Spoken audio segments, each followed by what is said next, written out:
João 4, quem está lá, diga amém.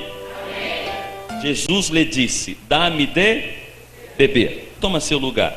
Deixa sua Bíblia aberta para ganharmos tempo e ajudar na nossa reflexão e raciocínio. A Bíblia diz que Jesus está atravessando Samaria. Essa informação está no versículo 4. Quem está lá comigo, diga amém. O que diz no versículo 4? Era necessário passar por Samaria. Então Jesus está passando por Samaria. Outra informação, no versículo 5, diz que Jesus chegou a uma cidade samaritana chamada Sicar, perto das terras que Jacó dera a seu filho José. E o versículo 6 diz: Jesus, cansado da viagem, assentou-se junto à fonte ou ao poço. Que poço? O poço conhecido como o poço de Jacó. Outra informação importante, era quase a hora sexta, isso é por volta de meio-dia, solão quente de rachar. E versículo 7 diz que veio uma mulher samaritana tirar. Preste atenção que isso aqui é muito importante. A mulher samaritana veio tirar. Veio tirar o que, Lu? Água. E Jesus olha para ela e pede o que? Dá-me de. Então pegue o raciocínio. A mulher vem tirar e Jesus pede. Fala água. Tinha certeza que vocês iam. A mulher vai tirar e Jesus pede água. Só que quando Jesus pede água, no versículo 9 diz que ela diz a Jesus assim: como sendo tu judeu, pede água a mim que sou mulher samaritana. Dois problemas: o problema de ser mulher para aquela cultura e o problema de, além disso, ser samaritana. Aí Jesus no versículo 10 diz a ela: se conheceras o dom de Deus, e quem é o que te pede dá-me de beber, tu é que pedirias e ele te daria água viva. Então preste atenção, Jesus disse que se ela entendesse quem estava falando com ela, ao invés dela dar, tá certo? Ao invés?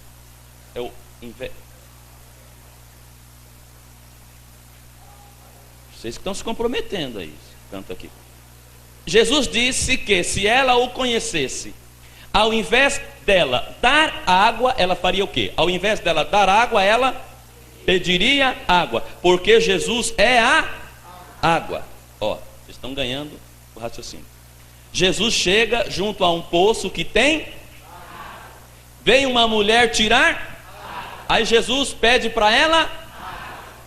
Aí Jesus diz para ela que se ela soubesse quem estava falando com ela, ela não daria, ela pediria, porque Jesus é a.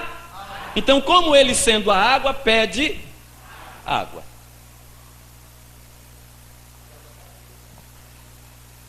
Porque Deus nunca nos pede o que ele já não tem. Só a irmã lá atrás entendeu, deve ter sido para ela essa palavra. Deus nunca vai te pedir algo que ele tenha falta.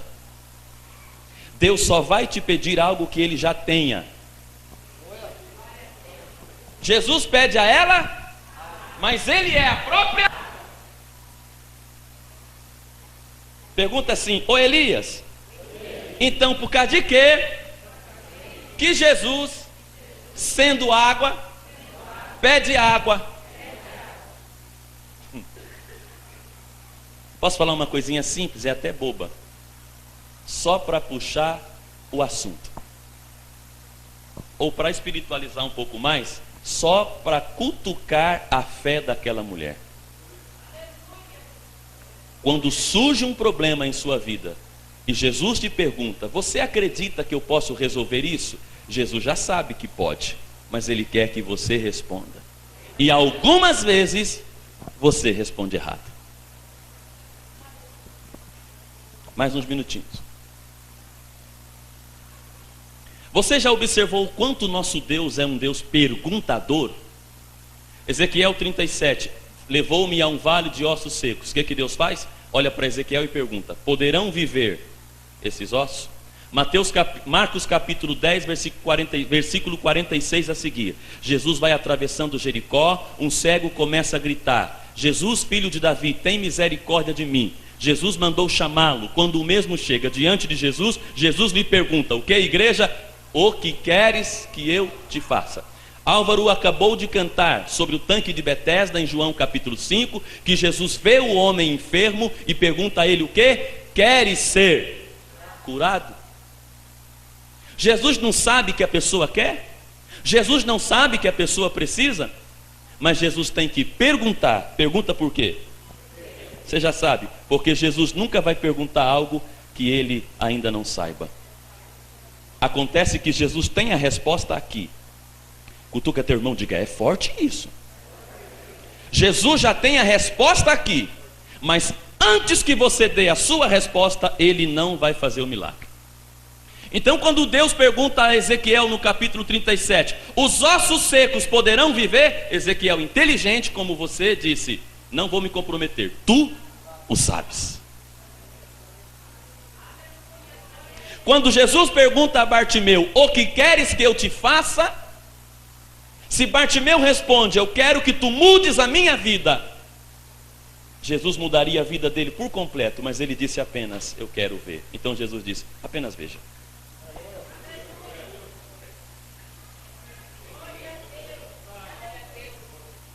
Jesus é o próprio poço de Jacó, dá glória a Deus. Deixa eu falar rapidinho umas frases que eu anotei lá em casa. Jesus é a própria fonte de Jacó. Naquela tarde era uma fonte se assentando em outra fonte. Ele pede água, mas ele é a própria água viva. Jesus pede o que ele é. Deus nunca pede a mim o que ele já não tenha. Tudo o que Deus me pede, ele já colocou dentro de mim. Então quando Jesus diz que você vai realizar teus sonhos, não simplesmente ele está te dando uma informação, ele está te dizendo que dentro de você, a realização desses sonhos já é concretizada. Só que você tem que tirar de dentro de você. Pastor Elias, mostra isso na Bíblia. Mostro, Romanos 4,17. Ele é o Deus que chama as coisas que não existem como se já existissem. Hebreus 11:1. A fé é a prova das coisas que ainda não se vê. Então quando Jesus te pergunta, queres ser curado? Jesus sabe que pode te curar, mas ele quer ouvir a tua resposta. Romanos 12 verso 2 diz, experimentem qual seja a boa, perfeita e agradável vontade de Deus. Agora preste atenção para fecharmos e irmos embora e ouvirmos mais umas 4 do Álvaro Tito. Quem concorda? O vozinho não aguenta tanto mais assim não, gente. Quando Jesus pergunta a Álvaro, a Maria Madalena na porta do sepulcro, por que choras? Jesus sabia por que ela estava chorando. Ela estava chorando por causa dele, porque ele havia morrido e ela veio procurá-lo e não encontrou o corpo. Mas quando ele pergunta por que choras, por que Jesus pergunta isso? Porque Jesus sabia que ele era quem podia enxugar as suas lágrimas. Faz com a mão direita assim no alto, fala, a vontade de Deus. Fecha assim, faz assim, mostra assim no alto assim, fala, aqui a vontade de Deus. Diga, o desejo de Deus é fazer um milagre. Baixa a mão só um pouquinho para eu te explicar. Jeremias 29 versículo 11. Eu sei os planos que tenho sobre vós, planos de paz e não de mal. A vontade de Deus é operar um milagre na sua vida. A vontade de Deus é mudar sua vida. Aqui está a vontade de Deus. Mas Deus, elegante, embora seja soberano, mas educado como ele é, embora tenha a sua vontade, ele respeita. Vocês já entenderam? Não, vocês já pegaram tudo.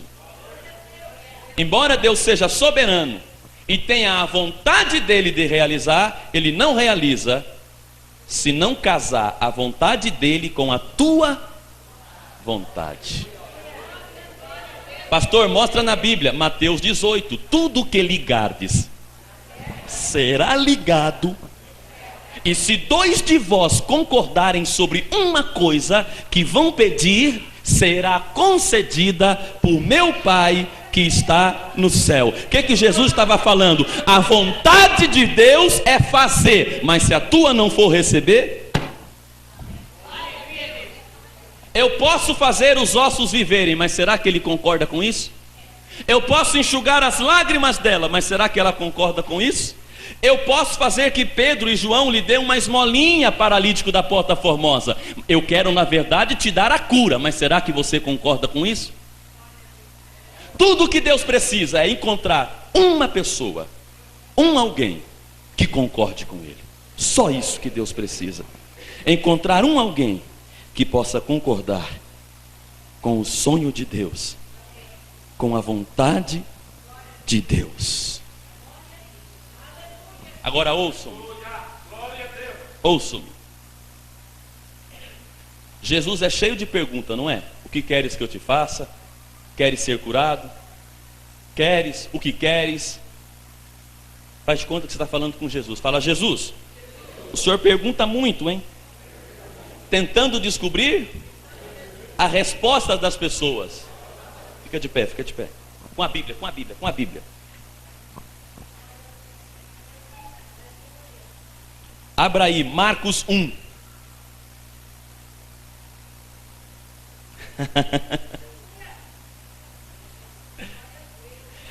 Você fica emocionado em saber que Deus vem e descobre a sua vontade? Sim ou não? Fica feliz em saber que o Deus, Criador do céu e da terra, está a fim de descobrir a sua vontade, a sua resposta? Pois é. Vou te dar uma sobremesa para irmos para casa. Foi lindo, Bartimeu, que Jesus pergunta, não foi, irmão? Queres, o que você quer? Quero ver. Foi lindo o rapaz do tanque de Betesda, que Jesus pergunta, quer ser curado? Foi lindo, não foi?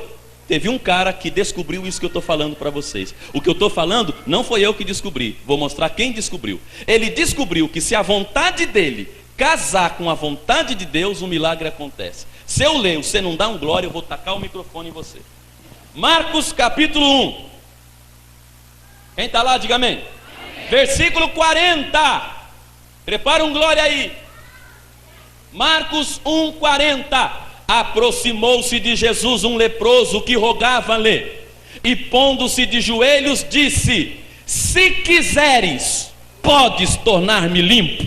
Jesus, com grande compaixão, estendeu a mão, tocou-lhe e disse: eu quero, seja limpo.